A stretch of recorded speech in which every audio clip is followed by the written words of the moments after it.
The 2021 NFL Draft was a roller coaster for emotion for Minnesota Vikings fans, where you actually get what you want. Because for years, Vikings fans have been capping for, hey, fix the offensive line, get a quarterback of the future, preferably a mobile one, and just having all of those boxes checked. It feels weird. I don't know if I like it, but obviously Rick Spielman watches the show because he drafted basically eight of 11 picks of dudes that we have absolutely loved and been going on and on about during this NFL draft offseason. So we're going to recap the picks. We're going to talk about how they impact the current 53-man roster. Well, projected 53-man rooster, I guess. So let's dive on in. Of course, at the top, 23 overall, trading down from 14, magically getting 2 third-round picks. Somehow, some way, the guy that you wanted at 14 still is there 9 picks later, and you get to pay him $2.5 million less. But Christian Darrisaw, no matter what, I understand that Ezra could have been the left tackle of the future, but Darrisaw was too much talent. Plop his ass in at left tackle, 95.6 PFF grade in 2020, only 6 pressures and 0 sacks allowed. Go get him. The Vikings got it done. It's a minor miracle. Thank you, Raiders, for taking Alex Leatherwood. So get it. Finally, the Vikings have a franchise-level left tackle. And Ezra Cleveland, I think he could develop into a solid movement-based guard in the inside, probably left guard, because specifically I got Wyatt Davis right guard. In the third round, second pick of the third round, Kellen Mond. And you had your choice. Kellen Mond was on board. Davis Mills was on board. He went 67 to the Houston Texans. Jamie Newman was on board. But they went with Kellen Mond to sit behind Kirk Cousins and be that quarterback of the future. Strong arm, can run, 19 touchdowns in 2020, led the Aggies to a 9-1 season, 103.6 quarterback rating. I think him sitting down with Clint Kubiak and Andrew Giannacco for a year, maybe 2, is going to be absolutely beautiful for this kid's career. Also in the third round, this third round could be historic, man. 4 third-round picks, 78 overall, Chad Surratt coming out of North Carolina. Now, this is one of the first, picks where Chad Surratt is 24 years old, position convert, has only played on defense for 2 years, formerly a quarterback, but a good downhill athletic linebacker project. Could be a sub-package safety. Don't know. We'll see what Zimmer and company want to do with him in training camp. Also in the third round, 86, Wyatt Davis, no matter what. Oh my goodness, it happened. First round talent, fell due to injury, has great experience in the zone scheme. Ohio State runs a lot of outside zone, phenomenal in pass protection, has that anchor that we've been coveting for so long on the inside, and plant his ass at right guard. So left to right, it would be Darrisaw, Ezra Cleveland, Bradbury, Wyatt Davis, and Brian O'Neill. That is a top 5 offensive line if I've ever seen one. Wrapping up the third round, number 90 overall, Patrick Jones.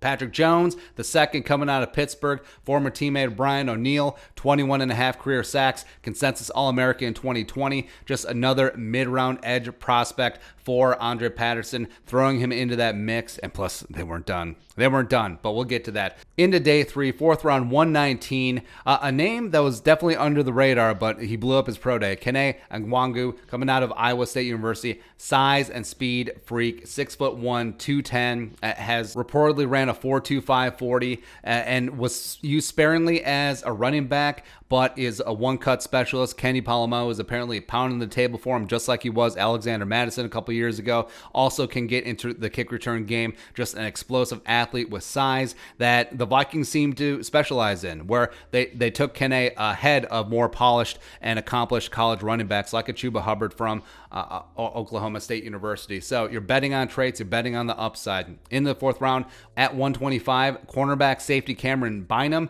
did himself some big-time favors at the Senior Bowl, but was a 4-year starter at Cal. Just a long cornerback, good ball skills, nice ball hawk ability, switching to safety. Spielman and Bynum has already talked about that. And I think, especially with Xavier Woods on a 1-year deal, 2 years from now, 2022, maybe Cameron Bynum is your starting safety for the Vikings, opposite of Harrison Smith, who's going to play forever, and I don't want to hear otherwise. Finishing out the fourth round, 134, another edge rusher for Andre Patterson, Janarius Robinson coming out of Florida State. And a lot like Patrick Jones, the traits are there, the physical tools are there, but collegiate production was good, could have been better. And Janarius Robinson at Florida State never really took that next step. I think that he certainly could flourish in the pro game. And it could be a diet version of Danielle Hunter. Remember, 4.5 sacks at LSU and then became Danielle friggin' Hunter. Has length and strength at the edge. A nice little pickup for Andre Patterson. Into the 5th round, 157. Wide receiver 3 and kick returner was a position of need. The Vikings got a good one. Speedster Amir Smith-Marsette coming out of Iowa. 28.7 yards per kick return. Second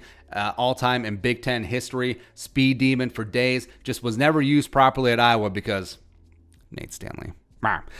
Finishing out the 5th round, 168. Of course, the Vikings get the wild card pick. Tight end, punter, Zach Davidson coming out of Central Missouri. Go Mules. A D2 All-American at tight end. Was also 3rd-team All-American his redshirt freshman year as a punter. He's probably going to be used as a tight end. And just adding to that mix, he's an absolute uber athlete. Great in the 40, great agility. Has a 37.5-inch vert at 6'7", 6'6", whatever. He is big. He is gifted, and he's going to be a lot of fun however the Vikings end up using him. And then finishing it out, 199, the Tom Brady pick.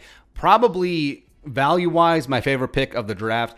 Jaylen Twyman coming out of Pitt, 1-year wonder, 10.5 sacks in 2019. He is that penetrating one-gap 3-tech, has amazing short area quickness in a phone booth, did not test well at the pro day. That's one of the big reasons why he fell so far. But you have this high-character kid with a chip on his shoulder, and he can fulfill a need and have a role on this Vikings defensive line. I'm very bullish on Jaylen Twyman. So you look at how this draft class impacts the depth chart. Offensively, doesn't really do much except for the offensive line, but of course that's extremely important. Skill position guys, you got Kirk, you got Dalvin, you got Ham, you got Jefferson and Thielen. I think ISM Smith-Marsette could factor in as a wide receiver 3, adding that vertical element. I think that he easily potentially could beat out a guy like Chad Beebe or Osborne or BC Johnson or Chisena in camp. And then of course you got Kellen Mond sitting behind Kirk. This is going to be a very interesting season where preseason is back, and if Mond has some big time showings, Kirk's got to step up his game. I think it's actually really good pressure to have on Kirk Cousins, where angry Kirk does play at his best, so he's got to step up. He has the keys to a Super Bowl caliber team, both offense and defense, and he can't screw up the offense. He's got to be good, Kirk. And then also, you got Zach Davidson just chilling. But of course, the big makeover on offense is that offensive line. I think left to right, it'll be Darrisaw, Cleveland, Bradbury, Wyatt Davis. If he's good to go for the start of training camp, TBD, what happens with that knee. Hopefully he'll be able to participate in some offseason work. And they got Brian O'Neill at right tackle. And don't sell short any of the other guys in competition. Rashad Hill, solid veteran backup, solid veteran swing tackle. He is back. Kyle Big Hinton in year 2, casually squatting 605 all over the place. Mason Cole has started in this league. He could be the new Brett Jones. Interior swing offensive lineman. Oli Udoh, year 3, has the size. Still probably has the best anchor on the team. Do they use him inside at guard? Does he become the backup tackle? You got Blake Brandel, the 6th round pick last year out of Oregon State. Then you got Bailey and hopefully no Samia no Dakota Dozier. Defensively, so you need to put this on canvas and put it in the damn Louvre, because this is a Super Bowl caliber defense. This is Mike Zimmer's revenge. Defensive line, you got Pierce and Tomlinson clogging up the middle. You got Danielle, the real deal Hunter, coming back off that herniated disc in his neck, pissed off for greatness, ready to resume being one of the best edge rushers in the game. And then you got the young guys opposite of him. DJ Wanham, the 4th round pick last year. Patrick Jones, the 2nd, the 3rd round pick this year. Janoris Robinson, the 4th round pick from Florida State. Plus Weatherly is back. Plus Holmes and Willikis and Brailford. Oh my. Inside, free James Lynch. And then Jaylen Twyman. He can be that dude at that 3-tech spot on passing downs, blowing things up, getting penetration, and getting this team off the field. At worst, he could be a high-end rotational guy. If he had some good size, at best, maybe he could be a starter down the line. Who knows? Linebacker-wise, so you add Chad Surratt to that mix. I don't know if you pencil him in as a starter right away, even though we did. Nick Candlelight Vigil, I think, could push for that 3rd linebacker spot. Same thing with Troy Dye, the 4th round pick out of Oregon last year. Connolly could be in the mix. Cameron Smith come back from open heart surgery. awesome story, could be in there as well. Blake Lynch, the UDFA, showed some flashes last year when he got on the field, but it's the Barr and Kendrick show for now. Cornerback-wise, you got Cameron Tiny Dantzler, with the best rookie cornerback in the league last year, developing in year 2. Patrick Peterson, numero siete, coming over, where if they use him properly, they still can get some good mileage out of P squared. You got Mac Alexander taking over in the slot. He is back again. And then you got that soup of young guys. Chris Boyd, Harrison Hand, Dylan Mabin, Mike Hughes, and TBD, whatever happens with Jeff Gladney. But it's kind of amazing where in this draft, the Vikings didn't specifically draft a cornerback since Cameron Bynum is going to end up at safety. Safety-wise, yeah, you did need to partake in this very deep safety class, and it is telling that the Vikings went with Bynum over more established guys like Gillespie, like Caden Stearns. So they're betting on his physical traits. I love this kid. He's going to be a really good player. I don't know if he starts right away, but he certainly could work his way up from special teams. Maybe he's that third safety. Maybe play some big nickel behind Harrison Smith and Xavier Woods. So I'm very bullish on the future of Cameron Bynum. But this class, man, this class has a chance to completely reshape this franchise where they finally potentially could solidify the offensive line, giving the Vikings the best chance to win, giving Kirk Cousins the best chance to operate this offense, getting the ball to Justin friggin' Jefferson. Dalvin Cook could be the leading rusher in the NFL yet again. This offense could be top 5. And of course, the defense is going to be solid as hell yet again. We know that 2020 was an anomaly. Mike Zimmer's coming back with a vengeance. So you could be top 5 on offense, top 5 on defense, and this class could reshape this franchise. Patrick Jones, Janarius Robinson, Smith-Marsette, Twyman, and of course, the present-wise, Darrisaw is going to start. Wyatt Davis could potentially start. Of course, Kellen Mond could be your quarterback of the future. So this is amazing, man.